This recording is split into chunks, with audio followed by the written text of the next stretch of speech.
بسم اللہ الرحمن الرحیم اللہم صلی اللہ علی محمد صلی اللہ تعالیٰ علیہ وآلہ وسلم. السلام علیکم. ویلکم ٹو 365 ڈگریز آن 365. خواتین و حضرات, آپ جو بھی چینل سوئچ کرتے ہیں, کہیں سچویشن روم ہے, کہیں وار روم ہے, کہیں کوئی اور روم ہے, لیکن اس بات میں کوئی شک و شبہ نہیں کہ پوری دنیا کی نظریں اس جنگ پہ لگی ہوئی ہیں جو ہمارے پڑوس میں چل رہی ہے.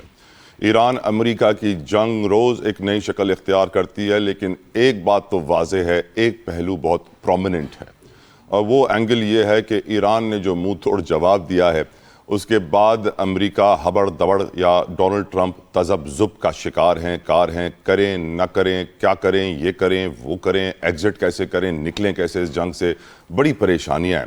یہ میں نہیں کہہ رہا, یہ دنیا بھر میں لکھا جا رہا ہے, کہا جا رہا ہے. وال اسٹریٹ جرنل کی خبر ہے کہ صدر ٹرمپ 4 سے 6 ہفتوں میں سے ایران کے تنازع سے نکلنا چاہتے ہیں. ہم جانتے ہیں کہ 27واں دن ہے, 1 مہینہ ہونے والا ہے, 4 ہفتے تقریباً مکمل ہو چکے ہیں. اب باقی آخری 10-15 دن بچے ہیں جو ڈونلڈ ٹرمپ برداشت کر سکیں گے, اس کے بعد ان کی برداشت ختم ہو جائے گی. آج بھی امریکی کانگریس میں یہ قرارداد پیش کی گئی ہے کہ کس طریقے سے ڈونلڈ ٹرمپ کی جنگی طاقت کو ختم کیا جائے. ان کے پاس اتنی اتھارٹی نہ ہو کہ وہ کسی بھی ملک کے اوپر جنگ مسلط کر دیں.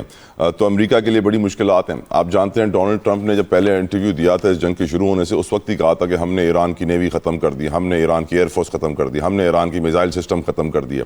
اور یہ جملہ وہ کوئی 100-200 بار ادا کر چکے ہیں اپنے انٹرویوز میں, وہ اور ان کی ٹیم. اور سب کچھ تباہ کرنے کے باوجود جنگ ختم نہیں ہو رہی, ان سے کوئی ایگزٹ اسٹریٹجی انہیں نہیں مل رہی ہے. بہت عجیب سی بات ہے. اگر آپ نے سب ختم ہی کر دیا ہے تو پھر کیا وجہ ہے؟ وہ تو خیر انہوں نے مہینوں پہلے جو حملہ کیا تھا اس میں بھی ایٹم بم ختم کر دیا تھا ایران کا, لیکن پھر بھی ایٹم بم بن رہا ہے, پھر بھی جنگ ہونا ضروری ہے. تو امریکہ بڑی مشکل میں ہے. وال اسٹریٹ جرنل کی رپورٹ بھی آ چکی ہے. یہ بھی ڈونلڈ ٹرمپ کہتے ہیں, اپنے منہ سے کہہ رہے ہیں کہ فیک نیوز کو دیکھیں تو ایسا لگتا ہے کہ ہم جنگ ہار رہے ہیں. جو بھی نیوز ان کے مخالف ہوتی ہے ڈونلڈ ٹرمپ کو لگتا ہے کہ وہ فیک نیوز ہے. بہت سارے صحافیوں کے ساتھ بدتمیزی کرتے ہوئے ہم نے دیکھا ہے ان کو. انفیکٹ آج تو سوشل میڈیا پہ وہ ویڈیو وائرل ہے کہ صحافی جب سوال پوچھ رہا تھا تو اس کا مائک میوٹ کر دیا گیا نیتن یاہو کے ساتھ. تو یہ صحافیوں کا حال جو ہے وہ نیتن یاہو ہوں, ڈونلڈ ٹرمپ ہو, سبھی کر رہے ہیں اور میڈیا پہ بھروسہ نہیں ہے. لیکن ایک ڈیولپمنٹ جو ہم پاکستانیوں کے لیے بہت امپورٹنٹ ہے, جس کے بارے میں IAEA انٹرنیشنل اٹامک انرجی ایسوسی ایجنسی نے بھی بات کر دی ہے کہ Pakistan is expected to hold the talks between US and Iran coming weekend this week. اس ہفتے کے اختتام پر مذاکرات متوقع ہیں پاکستان میں ایران امریکہ کے, اور یقیناً یہ بہت امپورٹنٹ سٹیپ ہے پاکستان کے لیے. ڈپلومیٹک فرنٹ پہ پاکستان اپنا لوہا منوا رہا ہے, بتا رہا ہے کہ وہ کتنی بڑی طاقت ہے اور کہاں کھڑا ہے دنیا میں. تو یقیناً وی اپریشیٹڈ, اور ہم یقیناً دعا کرتے ہیں کہ پاکستان اپنا بہترین ثالثی کا کردار ادا کرتے ہوئے اس جنگ کو ختم کروائے, کیونکہ یقیناً یہ جنگ پوری دنیا کے لیے خطرناک ہے. لیکن جو امپورٹنٹ میسج ہے وہ میں دینا چاہوں گا, بہت ضروری میسج ہے, جو ایرانی فورسز کے اس وقت ترجمان ہیں ابراہیم ذوالفقاری, انہوں نے بڑا کمال میسج دیا. وہ کہتے ہیں امریکہ کو اب موجودہ صورتحال میں اپنے آپریشن کا نام ایپک فیوری سے چینج کر کے ایپک فیئر کر دینا چاہیے. آئی کمپلیٹلی اگری ود ہم. انہوں نے یہ بھی کہا کہ مسلمان ملکوں کو اپنی ایک فورس بنانی چاہیے اور امریکہ کا ساتھ نہیں دینا چاہیے. ہم جانتے ہیں کہ ایران نے جو مطالبات نکات سامنے رکھے ہیں اس کے اندر ایک پوائنٹ یہ بھی ہے کہ خلیجی ممالک سے امریکی فورسز کا انخلا ہو, امریکی بیسز وہاں پر قائم نہ ہوں. اور یقیناً یہ بہت امپورٹنٹ پوائنٹ ہے کہ مسلمانوں میں یکجہتی اتحاد کے لیے ضروری ہے کہ ہم ایک صف میں کھڑے ہوں, اتحاد و بین المسلمین کی بات کریں, بین المذاہب ہم آہنگی کی بات کریں, ہمارا مذہب جو ہمیں پیغام دیتا ہے ہم اس کی بات کریں. اور یقیناً دنیا شیطان کے کنٹرول میں ہے اور شیطان چاہ رہا ہے کہ مسلمان ایک ساتھ نہ ہوں, ان کے اندر جھگڑے فساد برپا ہوتے رہیں. آج سے نہیں, 1400 سال سے وہ یہی کرتا آ رہا ہے. ساتھ ساتھ ایک اور چیز جو میں پاکستان کی آج کے پروگرام میں ڈسکس کرنا چاہتا ہوں, بتایا جا رہا ہے کہ پیٹرولیم ایپ کے حوالے سے جو سبسڈی دی جائے گی 2 ویلر 3 ویلر کو, ان کے لیے گورنمنٹ پلان بنا رہی ہے. ہم نے یہ سنا تھا, بہت بچپن سے سنتے آئے ہیں کہ انڈیا بنگلہ دیش میں وہ راشن کارڈ وغیرہ ہوتا ہے, ہر کسی کو الاٹڈ کوٹا ہوتا ہے کہ وہ اتنا آٹا, اتنی چینی, اتنی دالیں خرید سکتا ہے, اس سے زیادہ نہیں. وہی کوٹا سسٹم بنایا جا رہا ہے پیٹرولیم پروڈکٹس کے اوپر, یہ کون کتنا خرید سکتا ہے. اسپیشلی 2 ویلر 3 ویلر کے لیے کہا جا رہا ہے کہ ان کو سبسڈی دی جائے گی, سستا دیا جائے گا, ان کے لیے الگ نوزل پیٹرول پمپ بنایا جائے گا جہاں پہ وہ کھڑے ہو کر اپنے الاٹڈ کوٹا سے سبسڈی سستا پیٹرول حاصل کر سکیں. یقیناً بات تو بڑی اچھی ہے کہ کسی کو غریب کو سستا پیٹرول مل جائے، لیکن ول اٹ بی پاسبل اور ناٹ؟ آج کے پروگرام میں میں ڈسکس کرنا چاہوں گا ایم کیو ایم کے حوالے سے 28ویں ترمیم کا موسم آ چکا ہے، عید کے بعد کی باتیں تھیں، اور ہم جانتے ہیں کہ 28ویں ترمیم میں ایم کیو ایم کے بڑے دیرینہ مطالبات ہیں کراچی کے حوالے سے، بلدیاتی نظام کے حوالے سے، اور وہ اس وقت پرو ایکٹیو ہیں، وہ چاہتے ہیں کہ ان کے مطالبات سنے جائیں۔ کیا وفاقی حکومت اس دفعہ ایم کیو ایم کی سنے گی، یا پیپلز پارٹی کے دباؤ میں آ کے بیک فٹ پہ آتے ہوئے مجبوراً، ہمیشہ وہ کہتے ہیں مجبور ہو جاتے ہیں، وہ ایم کیو ایم کی خواہشات کو درگزر کرے گی؟ اس کے اوپر ہی پروگرام میں گفتگو کرنا چاہتا ہوں۔ ویلکم کروں گا اپنے مہمانوں کو۔ میرے ساتھ موجود ہیں اس وقت پاکستان پیپلز پارٹی کے رہنما ہیں رضا ہارون صاحب، کسی تعارف کے محتاج نہیں، میرے لیے بہت معزز ہیں، میرے پروگرام کو آ کے عزت بخشتے ہیں۔ السلام علیکم رضا صاحب، thank you so very much for your precious time. میرے ساتھ موجود ہیں اظہر جاوید صاحب، سینئر تجزیہ کار، کسی تعارف کے محتاج نہیں۔ اظہر صاحب بہت شکریہ آپ کے وقت کے لیے، آپ ہمیشہ ٹائم دیتے ہیں، I am always obliged and honored۔ Let's start the discussion. Raza Haroon صاحب، آپ سے پہلا سوال یہ پوچھنا چاہوں گا، کیا آپ بھی سمجھتے ہیں کہ امریکہ کو اب اپنے اس آپریشن کا نام ایپک فیوری سے ایپک فیئر کر دینا چاہیے؟ ڈونلڈ ٹرمپ جس طرح کی مشکلات کا شکار ہیں، وہ اس جنگ سے نکلنا چاہتے ہیں، ان کے لیے آگے آنے والے الیکشنز بہت مشکل ہو گئے، ان کی سیاست بہت مشکل ہو گئی ہے، ہر جگہ پریشانیاں ہی ان کو نظر آ رہی ہیں۔ امریکہ میں ان کی اپنی کانگریس ان کے خلاف قرارداد لے کر آ رہی ہے، ان کے اپنے لوگ ان کے خلاف ہو گئے ہیں، اینڈ آف کورس اس پوری سچویشن میں پاکستان کا کردار کتنا اہم ہے، جو ٹاکس ہونے والی ہیں اس پر ہی بات کیجیے گا۔ رضا ہارون صاحب۔ بہت بہت شکریہ طلب بھائی۔ میں سمجھتا ہوں کہ ایک بہت ہی مشکل وقت تھا دنیا پہ جو یہ جنگ شروع کی گئی، اور یاد رکھیے گا کہ جب یہ جنگ شروع ہوئی ہے تو اس وقت یہ مذاکرات جاری تھے، اور مذاکرات کے حوالے سے اچھی خبریں آ رہی تھیں کہ مذاکرات میں بہت سی باتیں طے ہونے جا رہی ہیں، لیکن اچانک یہ جنگ چھڑ گئی، اور اس جنگ چھڑنے کی وجہ سے نہ صرف یہ کہ اسرائیل، ایران اور امریکہ کی انوالومنٹ تھی، بلکہ پورے ریجن کو، اور پاکستان بھی اس سے متاثر ہوا جب اسٹریٹ آف ہرمز پہ پابندی لگی اور اس کو بند کر دیا گیا۔ تو دنیا کے اندر ایک ہجان کی کیفیت تھی، اور اس میں ہم یہ دیکھ رہے ہیں کہ امریکہ کا جو بیانیہ تھا جنگ کے شروع ہونے سے پہلے انہوں نے یہ کہا کہ اسرائیل پہ حملہ کرنا چاہ رہا تھا ایران، ان کا موقف یہ تھا، اس لیے ہم نے جنگ شروع کی۔ پھر انہوں نے کہا کہ ہم ایران میں جو ہے وہ رجیم چینج کرنا چاہتے ہیں، یہ بات ہو رہی تھی۔ پھر اس کے بعد ان کے موقف تبدیل ہوتے گئے، یعنی جنگ کی جسٹیفیکیشن امریکہ یا صدر ٹرمپ ایک مستقل مزاجی سے کوئی ایک جسٹیفیکیشن دے نہیں سکے تھے۔ دوسری جانب ہم نے یہ دیکھا کہ ایران نے کمال کا ڈیفینس کیا، پھر انہوں نے اپنے آپ کو جس طریقے سے ثابت کروایا دنیا میں کہ چاہے سپر پاور ہو یا ریجنل پاور ان کے خلاف ہو، وہ ایک بحیثیت ایک قوم کیسے کھڑے ہو جاتے ہیں، اور کیسے انہوں نے تمام چیزوں کو ناکام بنایا۔ آج پوزیشن یہ ہے کہ ایک دنیا کی سپر پاور اس بات پہ راضی ہے کہ کسی طرح اس جنگ کا خاتمہ ہو، تو ہمیں اس کو اپریشیٹ کرنا چاہیے، ہمیں اس کو اس وقت اریٹیٹ نہیں کرنا چاہیے، اور ہمیں اس سارے معاملے میں حیثیت پاکستانی طلبائی اگر ہم دیکھیں تو جو مارکہ حق میں جو بنیاد المرصوص کی فتح ہے پاکستان کی، بھارت کے خلاف بدترین شکست دی بھارت کو، اس کے بعد سے جو ہماری حکومت کا، ہماری ریاست کا، ہمارے chief of army field marshal صاحب کا، چیف آف ڈیفینس فورسز صاحب کا، جو اقوام متحدہ میں، اقوام عالم میں جو قد کاٹ بڑھا، جو احترام بڑھی، آج اس کا ہم رزلٹ دیکھ رہے ہیں۔ وہ رزلٹ یہ ہے کہ پاکستان ایک ایسے زبردست کامیاب سفارتی محاذ کے اوپر کامیابیاں سمیٹتا ہوا اس مقام پہ آ گیا ہے کہ آج پاکستان پہ ٹرسٹ کا لیول جو ہے وہ اتنا بڑھ چکا ہے کہ پاکستان فیسیلیٹیشن، یہ باتیں آ رہی ہیں اور کنفرم بھی ہو رہی ہیں کہ پاکستان امریکہ اور ایران کے درمیان فیسیلیٹیشن کا رول ادا کرے گا۔ تو یہ ہمارے لیے فخر کی باتیں ہیں۔ یہ کامیابی جو ہے وہ اس کا سہرا جو ہے فیلڈ مارشل صاحب کے پاس، بنیاد المرصوص کی کامیابی وزیر اعظم شہباز شریف کے پاس، اس وقت کے حکمران تھے، وزیر اعظم تھے، پھر ڈپلومیٹکلی جس طرح بلاول بھٹو صاحب نے پوری دنیا میں جا کر پاکستان کا مقدمہ لڑا، تو اس کا آج ہم نتیجہ دیکھ رہے ہیں۔ آج ہم جس پوزیشن پہ آ گئے ہیں، اس پوزیشن میں جو ہماری اسٹرینتھ ہے ریجن کے اندر، وہ ملٹی پلائی ہو گئی ہے، بہت زیادہ بڑھ گئی ہے۔ تو مجھے امید یہ ہے کہ نہ صرف یہ مسئلہ جلد از جلد حل ہو، مذاکرات کا آغاز ہو، ٹیبل پر بیٹھے، پاکستان جو ہے اس نے فیسیلیٹیشن کا رول ادا کرے، بلکہ اس کے بعد اس کے جو اکنامک بینیفٹس ہیں، جو معاشی بینیفٹس ہیں پاکستان اس سے حاصل کرتا ہے، وہ معاشی بینیفٹس بھی پاکستان کی طرف آئیں، تاکہ اس کا جو اثر ہے، اس کے جو فوائد ہیں، وہ پاکستان کے عوام تک پہنچے۔ بہرحال ایک دنیا میں اس وقت بھی میں سمجھتا ہوں آج بھی یہ بھی ایک حساس نوعیت کا معاملہ ہے، اس پہ بہت زیادہ چیمگوئیاں کرنا یا اپنے خیالات کا اظہار کرنا مناسب نہیں ہے۔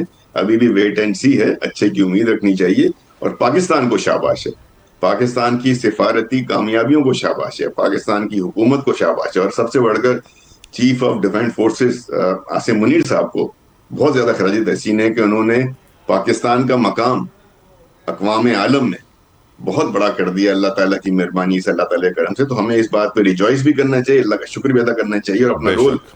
کامیابی کے ساتھ جو ہے وہ اس پورے کانفلکٹ میں پاکستان کی جو پوزیشن ہو گئی ہے، ٹرکی کی ایک پوزیشن ہے، ایک پاکستان کی پوزیشن ہے، یہ بہت سٹرونگ ہو گئی ہے. تو یہ ہمارے لیے قابل فخر بات ہے. بالکل آپ صحیح فرما رہے ہیں رضا صاحب. اور آپ نے پاکستانی فتح کا ذکر کیا تو ہمیں یاد ہے کہ ہم نے کس طرح فرانس کے رافائل طیارے گرائے تھے، اور پھر رافائل کی مارکیٹ خراب ہو گئی تھی، اور اب ایران نے جو ہے امریکہ کے F-35 اسٹیلتھ طیارے گرا دیے ہیں، جن کو بادشاہ سمجھا جاتا ہے فائٹر پلینز کا اسٹیلتھ کی دنیا میں، اور پھر ان کی مارکیٹ بھی خراب ہو گئی ہے. تو یقیناً بڑا نقصان انہیں اٹھانا پڑ رہا ہے اس جنگ میں، اس میں تو کوئی شک نہیں ہے. لیکن آپ کی بات درست ہے، ہمیں بہت محتاط انداز میں گفتگو کرنی چاہیے. اظہر جاوید صاحب، ہم یہ بھی جانتے ہیں روائٹرز کی پبلش خبر ہے آج کی کہ 2 ٹارگٹس جو امریکہ نے اپنی لسٹ میں رکھے ہوئے تھے ایرانی لیڈرشپ کے، ان کو ہٹا دیا گیا ہے لسٹ میں سے پاکستان کی درخواست پر مذاکرات کے لیے، ٹاکس کے لیے. یقیناً یہ انتہائی خوش آئند خبر ہے. اس سے پھر ہمیں معلوم پڑتا ہے کہ پاکستان کا مقام ان ڈائیلاگز میں، ان ٹاکس میں، نیگوسیشن میں کیا ہے. آپ اس وقت ٹرمپ کی صورتحال کیسے دیکھتے ہیں؟ ایران کی پوزیشن آپ کی نظر میں کیا ہے، اور پاکستان کا کردار؟ اظہر جاوید صاحب. بہت شکریہ طلعت صاحب آپ کے پروگرام میں انوائٹ کرنے کا. دیکھیے اس وقت دنیا بڑے حساس دور سے گزر رہی ہے، بڑا نازک دور ہے، جو واقعی ہم بڑی دیر سے کہتے تھے. اس وقت تیسری ورلڈ وار کا خطرہ منڈلا رہا ہے. اگر اسرائیل اور امریکہ کے ایران پر حملے کو دیکھے تو وہ ان کا ایک پلان تھا. ان کا plan within days Iran کو فتح کرنے کا تھا. ان کا پلان یہ تھا کہ جو سپریم لیڈر ہیں ان کو شہید کرنے کے بعد وہاں پر عوام اٹھ کھڑی ہوگی، وہاں پر تختہ الٹ جائے گا، حکومت دوسری آ جائے گی، اور وہ جو پرانے شاہ ہیں ان کو دوبارہ وہاں پہ لا کے بٹھا دیا جائے گا. تو یہ ایک پلان تھا جس پلان کے تحت وہ آگے بڑھ رہے تھے. لیکن دیکھیے اللہ کی مدد بھی کچھ چیز ہوتی ہے. اللہ نے کی مدد کے ساتھ ساتھ جو تیاریاں تھیں ایران کی، ظاہری بات ہے کچھ خامیاں ہوتی ہیں، لیکن جو تیاریاں تھیں انہوں نے ٹف ٹائم دیا ہے. یہ پوری دنیا اس وقت اس بات کو مان رہی ہے کہ ایران نے سپر پاور امریکہ اور جو اسرائیل جس کو اس کا ایک بغل بچہ کہا جاتا ہے یا ٹیکنالوجی کے لحاظ سے اس کے ہم پلہ کہا جاتا ہے، اس کے سامنے ڈٹ کر کھڑا ہوا. اور اس کے بعد اس کے جو ان کی جو مزاحمت ہے وہ ابھی تک برقرار ہے. اور سب سے بڑی بات کہ عوام جو ہے، ایرانی عوام، وہ اپنی حکومت کے ساتھ کھڑے ہیں. تو میرا خیال ہے اس چیز نے جو ہے وہ امریکہ کے پلانز کو کہہ سکتے ہیں کہ آپ برباد کر دیا، اور ان کا جو پلان تھا وہ ناکام ہو گیا. اب امریکہ کو سامنا کس چیز کا؟ امریکہ روزانہ ملینز آف ڈالرز جو ہے وہ اس جنگ میں جھونک رہا ہے. اس کے نتیجے میں پوری دنیا میں اس وقت فیول کرائسس ہے، آئل کرائسس ہے. پوری دنیا میں پرائسز جو ہیں وہ بڑھ چکی ہیں، اور اس کا براہ راست جو ایک شکار ہے وہ امریکہ بھی ہو رہا ہے، پوری دنیا بھی ہو رہی ہے. پھر اس کے بعد سب سے بڑا جو ایک اور بھی ہے، دیکھیں ایران نے جو مسلم ممالک ہیں، سعودی ہے، قطر ہے، UAE ہے، اور دوسری یہ وہ ممالک ہیں جہاں سے امریکہ کو ایک بڑی فنڈنگ بھی ملتی ہے.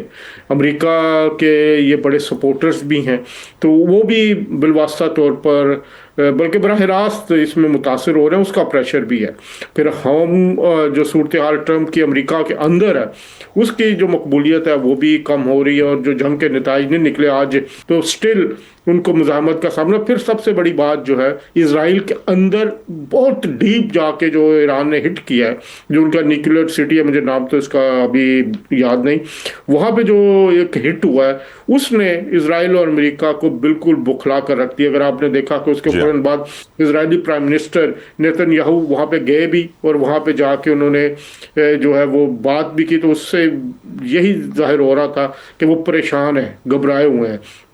تو ایک ساری صورتحال سے نکلنے کے لیے امریکہ رستہ ڈھونڈ رہا ہے، اور رستہ جو ہے اس وقت جو ایک کہہ سکتے ہیں کہ گزشتہ سال 1.5 کی جو ڈپلومیسی تھی پاکستان کی، اس نے رستہ دکھایا. بہت سارے لوگ اعتراض کیا کرتے تھے اس وقت، یہ فیلڈ مارشل کیوں ملنے گئے ہیں وائٹ ہاؤس، یہ وزیر اعظم شہباز شریف کیوں ڈونلڈ ٹرمپ کے اتنا قریب ہو رہے ہیں. آپ کو یاد ہوگا میمز بنتی تھی، ان کو تنقید کا نشانہ بنایا جاتا تھا ایک مخصوص حلقے کی طرف سے. لیکن آپ نے دیکھا کہ اس سے لانگ ٹرم جو انہوں انہوں نے پلاننگ کی تھی پاکستان نے، آج وہ پے آف کر رہا ہے. آج پچھلے 3 دن سے آپ پوری دنیا کا کوئی میڈیا اٹھا کے دیکھ لیں، انٹرنیشنل میڈیا، اسکائی دیکھیں، بی بی سی دیکھیں، الجزیرہ دیکھیں، سی این این دیکھیں، فاکس دیکھیں، آپ دیکھیں راؤٹرز جیسے جو بڑے ادارے ہیں وہ پاکستان کا نام لے رہے ہیں. پاکستان کی جو یہ ایک فیسیلیٹیشن کا پروسیس ہے، تو اس وقت پوری دنیا میں پاکستان ایک پیس میکر کے طور پر Right, sir. ابھر کے سامنے آئے. میں آپ کی اجازت سے ارشد وورا صاحب کو شامل گفتگو کروں. وورا صاحب السلام علیکم، thank you so very much for your time. وورا صاحب، میرا آج جو فیوریٹ انٹرنیٹ کے اوپر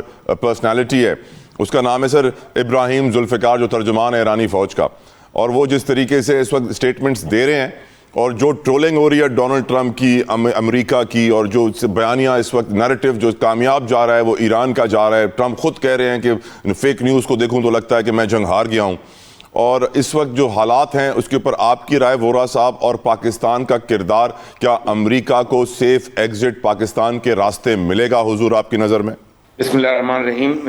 دیکھیں، دس از ویری انفارچونیٹ کہ جو یہ ایران اور اسرائیل امریکہ کی جو وار شروع ہوئی ہے اور اس کا جو امپیکٹ آ رہا ہے، گلوبل امپیکٹ جو آ رہا ہے، وہ ڈیفینیٹلی پاکستان بھی اس سے سفر کر رہا ہے. اور on the other hand it's very fortunate کہ پاکستان جو ہے، پاکستان کا جو اسٹیٹس ہے، جو مورال ہے، پرٹیکولرلی آفٹر مئی 2025 جس طریقے سے بوسٹ ہوا تھا، اور انٹرنیشنلی گلوبلی جس طریقے سے پاکستان کی ریکگنیزیشن ہوئی ہے، اور پاکستان جو ہے اس نے اپنی ایک انٹرنیشنلی بڑی پازیٹیو جگہ بنائی ہے. تو آج بھی پاکستان اپنا جو ہے ایک اہم رول جو ہے وہ پلے کر رہا ہے.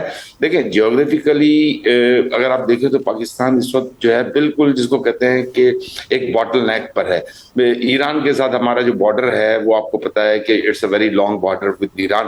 آن the other hand we have a good relationship with Iran, but on the other hand ہمارا سعودی عرب سے ایک ڈیفینس پیکٹ بھی ہے. تو ان ساری چیزوں کو ساتھ لے کر چلنا، ان ساری چیزوں کو جس طریقے سے جو ہے ڈپلومیٹیکلی، جس ڈپلومیسی سے ہم اس کو ہینڈل کر رہی ہے ہماری ٹیم، ہمارے سربراہ، میں سمجھتا ہوں کہ پاکستان will succeed انشاءاللہ تعالیٰ. ایون دو دیکھیں اس کا امپیکٹ پاکستان پر تو آ رہا ہے. جس طریقے سے ہمارے یہاں آئل پرائسز جو ہیں وہ 20% بڑھ گئی ہیں، ہماری جو ہے جی ڈی پی کی گروتھ رک گئی ہے، ہمارے جو ہے انفلیشن جو ہے وہ آپ کا 7% تک چلا گیا ہے. تو پرابلمز تو ہیں، اور پرابلمز جو ہے وہ پاکستانی عوام کو ہی فیس کرنے ہیں. لیکن ساتھ ساتھ یہ بھی ہے کہ اٹ آل ڈیپینڈس کہ حکومت کے جو معاشی ایکسپرٹس ہیں، جو اکنامک ایکسپرٹس ہیں، how do they play their role, کہ کسی طریقے سے بھی عوام پر اس کا مزید بوجھ نہ پڑے.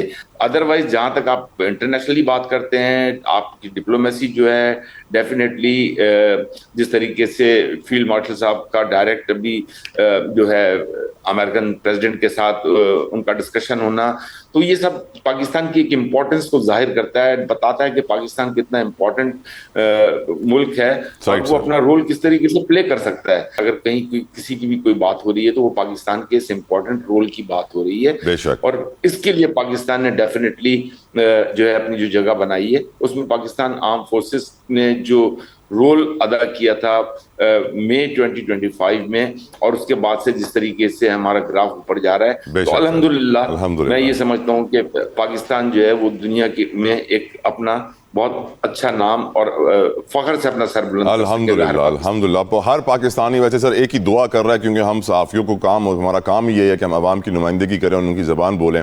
ہر پاکستانی دعا یہی کر رہا ہے کہ ایران کے مطالبات منظور ہوں، اس سے سینکشنز ہٹ جائیں. بات کریں گے 28ویں آئینی ترمیم کے حوالے سے. ارشد وورا صاحب بھی ہمارے ساتھ موجود ہیں. ارشد صاحب، آپ ہی سے شروع کرنا چاہوں گا، بہت ضروری سوال ہے. وورا صاحب، 28ویں ترمیم کے اوپر ایم کیو ایم پاکستان پرو ایکٹیولی اب بات ہو گئی ہے.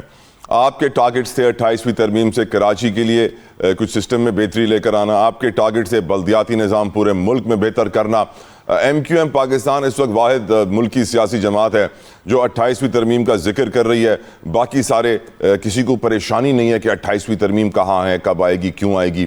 آپ اتنے آپٹمسٹک کیوں ہیں 28ویں ترمیم سے، اتنے پرو ایکٹیو کیوں ہیں 28ویں ترمیم کے لیے؟ کیا آپ کو لگتا ہے کہ آپ کے مطالبات سنے جائیں گے؟ کیوں آپ کو لگتا ہے کہ اس دفعہ آپ کو لولی پاپ نہیں دیا جائے گا؟ ارشد وورا صاحب. دیکھیں، it's a very important question, اور اس وقت جو ہے میں یہ سمجھتا ہوں کہ نہ صرف بلکہ آج کے حالات میں بھی اس وقت پاکستان کو جو ہے سب سے اہم جو ضرورت ہے وہ یہی ہے کہ اختیارات کو نچلی سطح تک منتقل کیا جائے، تاکہ جو آج کی بھی سچویشن ہے اور جو اللہ نہ کرے اس سے ورس سچویشن بھی آئے تو ایٹ لیسٹ پبلک کو پتا ہونا چاہیے کہ ہم نے اپنے یو سی کے چیئرمین کے ساتھ مل کر کس طریقے سے پلاننگ کرنی ہے۔ تو یہ دیکھیں ایم کیو ایم نے جس دن اسمبلی میں ایم کیو ایم کے نمائندگان نے اپنا حلف اٹھایا تھا، منتخب نمائندگان نے، تو اسی وقت جو ہے یہ آرٹیکل 140A سے ریلیٹڈ جو امینڈمنٹ تھی جو کہ آرٹیکل 140A کو ڈیفائن کرتی ہیں، وہ ہمارا ایک sort of M O U تھا جو کہ پاکستان مسلم لیگ نون کے ساتھ ہمارا طے ہوا تھا۔ انفارچونیٹلی 26th امینڈمنٹ میں وہ اس کو نہیں انکارپوریٹ کر سکے، اور 27th امینڈمنٹ میں اس پہ کافی حد تک ڈیبیٹ بھی ہوئی، بحث بھی ہوئی، اور پھر جو اسٹیٹس تھا اس اسٹیٹس پہ پرائم منسٹر کو اپنے کلوزنگ اسپیچ میں یہ کہنا پڑا کہ ہم اس بل کو آرٹیکل 140A سے ریلیٹڈ جو بل ہے اس کو ہم جو ہے 28 امینڈمنٹ میں لے کر آئیں گے۔ These are the words on the floor of prime minister of Pakistan Mian Muhammad Shahbaz شریف صاحب۔ ناؤ ہمیں اس کی ضرورت اس لیے اس وقت محسوس ہو رہی ہے کہ آپ جو ملک کے حالات اس وقت جس طریقے سے آپ دیکھ رہے ہیں کہ جو ملک کے حالات ہیں، اور خاص طور پر ایڈمنسٹریٹولی اس وقت بہت ایشوز اللہ نہ کرے آگے آئیں، تو پبلک نیڈس ٹو بی جو ہے نا فوکسڈ، اینڈ اس کو جو ہے ایک چیف منسٹر تو فوکس نہیں کر سکے گا نا، تو اس کے لیے جو ہے اپنے اپنے محلوں میں اپنے اپنی یونین کاؤنسل میں جو ہے اگر امپاورمنٹ ہوگی تو پھر جو ہے پراپرلی ایڈریس ہر ایشوز ہو سکتے ہیں۔ اور یہ ایم کیو ایم کی آج سے نہیں، ایم کیو ایم کی 2024 کے الیکشن کے بعد سے ڈیمانڈ رہی ہے۔ ایم کیو ایم اس پہ کورٹ میں بھی گئی تھی، کورٹ سے بھی ایم کیو ایم نے جو ہے اس کو فیصلہ جو ہے وہ ایم کیو ایم کے فیور میں آیا ہے۔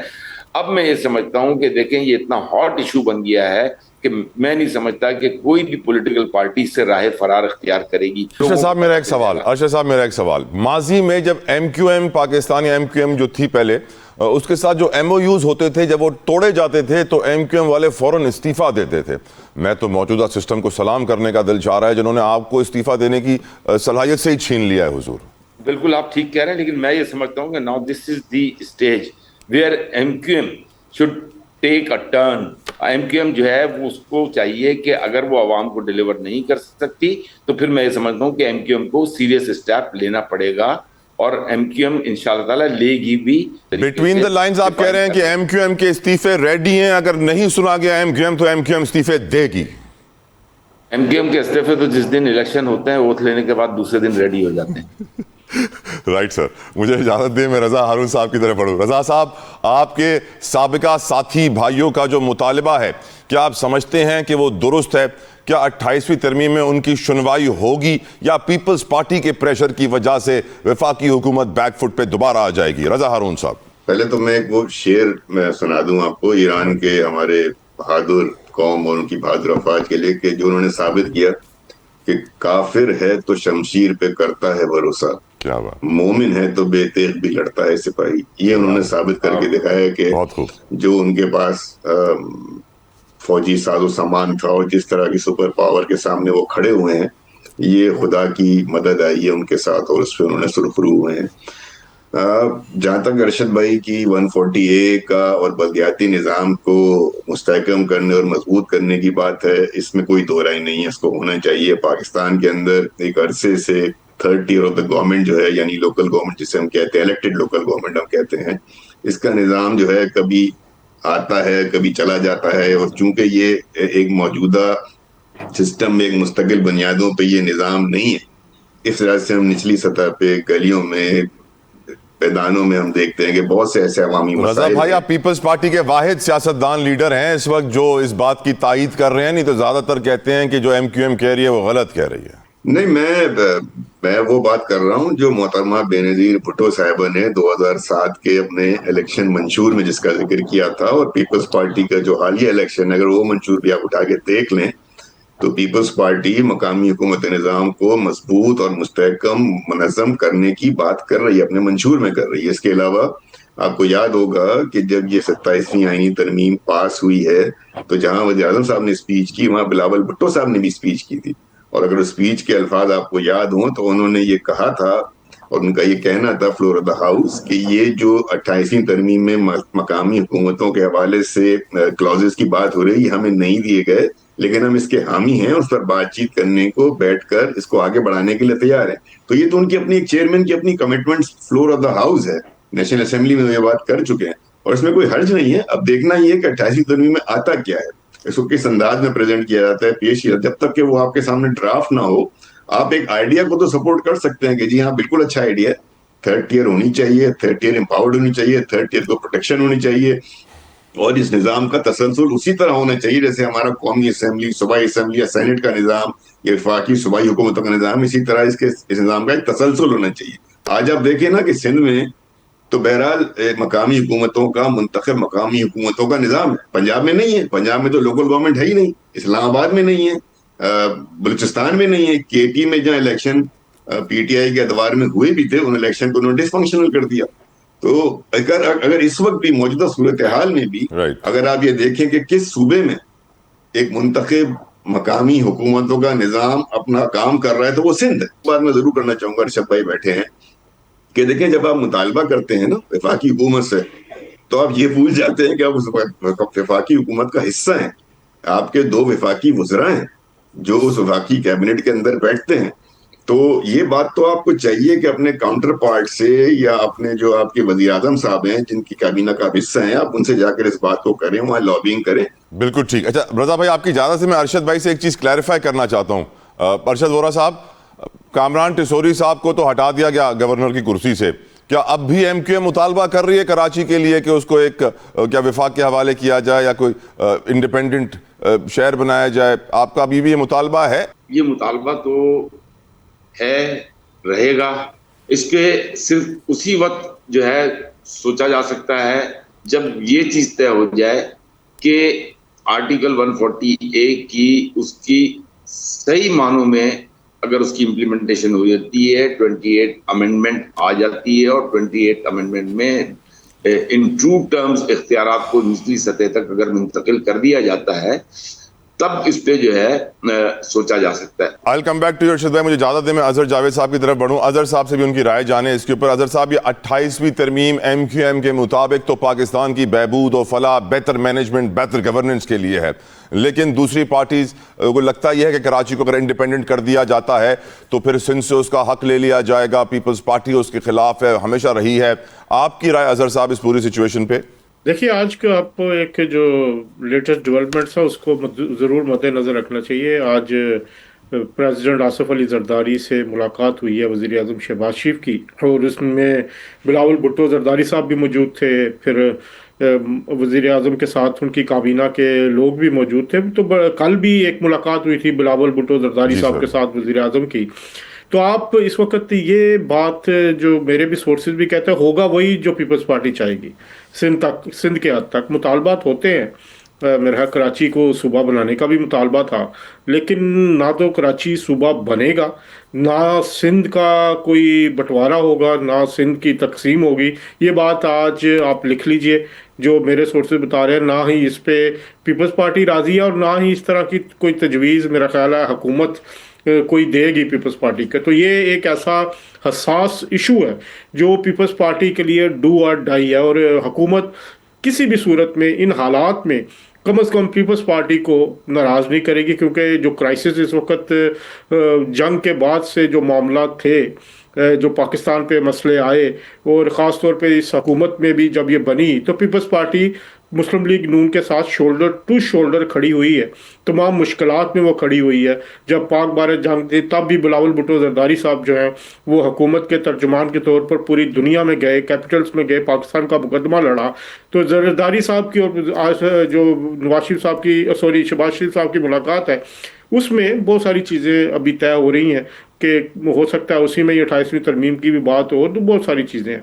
ان حالات میں جو معاملات ہیں, تمام سیاسی جماعتیں ایک دوسرے کے ساتھ, ایم کیو ایم بھی اس وقت بہت سینسیبل لوگ ہیں, اس میں وہ کسی بھی متنازع ایشو کو اس حد تک نہیں لے کے جائیں گے کہ کوئی استعفے کی بات ہو.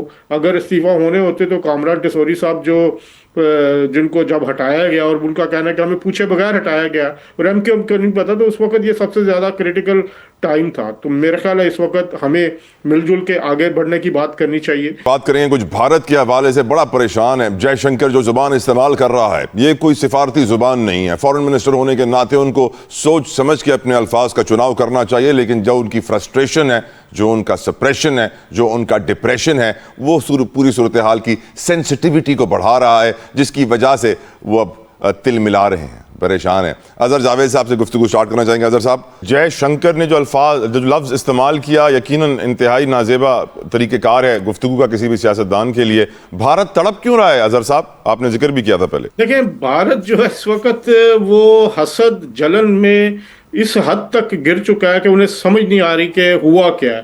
وہی پاکستان جس پر انہوں نے حملہ کیا تھا گزشتہ سال, اور وہ سمجھتے تھے پوری عالمی برادری ان کے ساتھ اٹھ کھڑی ہوگی, معاملہ الٹا ہو گیا. اب پاکستان کو اللہ نے عزت دی اور اسلام آباد عالمی قوتوں کے جو کہتے ہیں مذاکرات کا مرکز بنا ہوا ہے. ایک اہمیت ملی ہوئی ہے گزشتہ 4-5 دن سے. تو اس وقت حسد اور جلن میں وہ بنے ہوئے ہیں. جو الفاظ وہ پاکستان کے لیے استعمال کر رہے ہیں وہ الفاظ خود ان کے لیے بالکل سٹ بیٹھتے ہیں کہ یہ بھارت ایک ایسا ملک ہے جو دہشت گردی کا مرکز ہے, جو افغانستان کے تھرو پاکستان میں دہشت گردی کروا رہا ہے اور پوری دنیا کو ڈسٹیبلائز کرنے کی کوشش کرتا ہے. کینیڈا میں سکھ لیڈرز کو مرواتا ہے, کہ امریکہ میں سکھ لیڈرز پر حملے کرواتا ہے. تو اس وقت بھارت جو ہے جس طرح وہ جل بن رہا ہے, تو میرا خیال ہے یہ اللہ کی طرف سے پاکستان کی مدد ہے کہ عالمی قوتیں آج پاکستان کی طرف دیکھ رہی ہیں. رضا ہارون صاحب, یور اوپینین سر, جے شنکر ایسے الفاظ کیوں استعمال کر رہے ہیں؟